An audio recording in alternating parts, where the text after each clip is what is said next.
So Tommy, you were telling us we used to have a national pantry of food, but we don't have that anymore. What's happened? We don't. No, it just hasn't been a priority. And Kevin, part of this is that our nation has been blessed that we are a breadbasket for the world. So we've kind of taken for granted, as a leader in food and agriculture, we've taken for granted the need for our own populace to be prepared. And you even see it now where institutions that would normally be there to help the poor in this country are unable to meet the demands just because of inflation, right? I mean, you, as an economic expert, I know that you can tell us all the reasons why, but if people don't have enough money in their own pocketbook to donate to the local food pantry, now the local churches can't support the population, right? And then, you know, if people are not in a position where they can stock up themselves, then of course they're worse off. So it's a situation where we need to recognize that there are significant vulnerabilities in this food system. We need to be ready to prepare ourselves, and we need to be ready to help others when we can, right? Because I mean, at the end of the day, what goes around comes around, and our generosity will, you know. That's a part of important part of our foreign policy. It is. Is providing food. And it's also a weapon of war, as Vladimir Putin has acknowledged.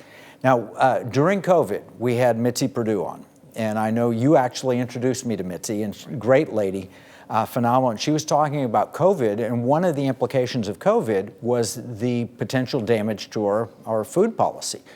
Just like COVID is causing, it's part of the inflation that we're facing, part of the budget debt that we're facing, all of these issues that are second order effects from COVID. You were recently with Mitzi. What did you learn?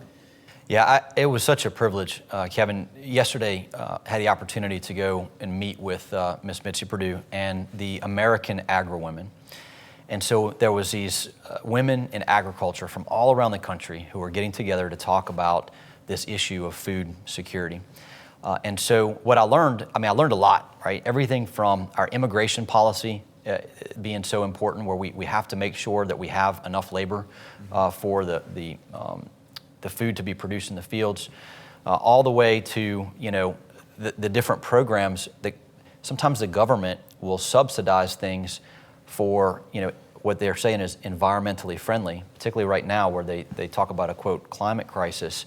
So you have situations where the government is incentivizing farmers to not farm and produce food in certain portions of land, when at a moment we need to be producing more food.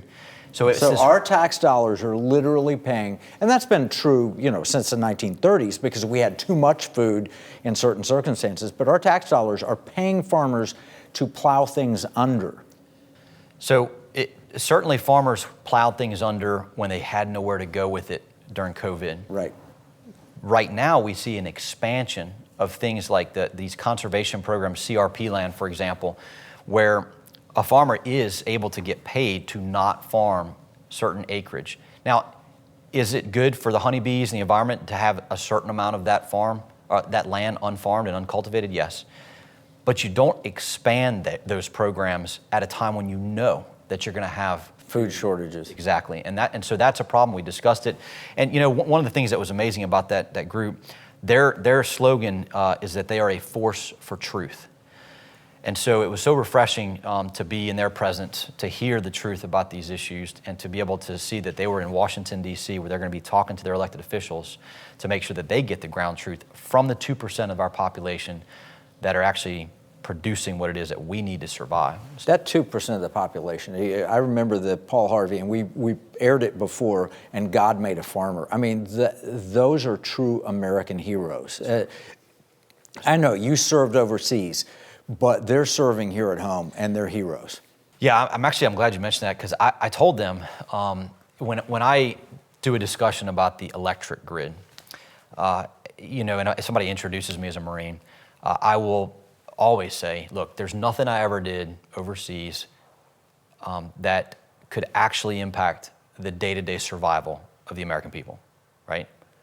But those who keep the lights on and that 2% that keep us fed, they actually do.